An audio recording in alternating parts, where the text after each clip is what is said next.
Maharashtra TV news, आवाज सर्वसामान्यांचा। Breaking news. Shindkheda येथे पत्रकारांच्या मागण्यांसाठी धरणे आंदोलन यशस्वी। पत्रकारांच्या विविध प्रलंबित मागण्यांसाठी दिनांक 25 मार्च 2026 रोजी शिंदखेडा तहसील कार्यालयासमोर धरणे आंदोलन करण्यात आले।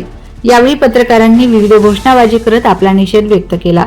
या आंदोलनात व्हॉइस ऑफ मीडिया तालुका अध्यक्ष प्राध्यापक प्रदीप दीक्षित, सचिव भूषण पवार, मार्गदर्शक प्रकाश नाना चौधरी, प्राध्यापक चंद्रकांत डागा, महेंद्र मराठे, भूपेंद्र राजपूत आदी मान्यवर उपस्थित होते। आंदोलनानंतर तहसीलदार नितीन कुमार देवरे यांना निवेदन देण्यात आले। पत्रकारांच्या मागण्यांकडे गांभीर्याने लक्ष देण्याची मागणी यावेळी करण्यात आली। निवेदन देऊन आंदोलनाची सांगता करण्यात आली। सदर आंदोलन शिंदखेडा तहसील कार्यालयासमोर शांततेत व यशस्वीपणे पार पडले। वंदे महाराष्ट्र टीव्ही मीडिया प्रतिनिधी Shobha Patil, Shindkheda. Voice of media सबसे बढ़िया, सबसे बढ़िया, वॉइस ऑफ मीडिया सबसे बढ़िया, वॉइस ऑफ मीडिया। पत्रकारांच्या मागण्या मान्य झाल्याच पाहिजे। कोण म्हणतं देत नाही, घेतल्याशिवाय राहत नाही, आणि कोण म्हणतं देत नाही, घेतल्याशिवाय राहत नाही। भारत माता की जय, भारत माता की जय।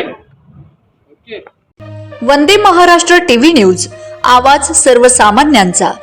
अशाच नवनवीन बातम्या पाहण्यासाठी आमच्या चॅनलला सबस्क्राइब करा, बेल आयकॉनला क्लिक करा।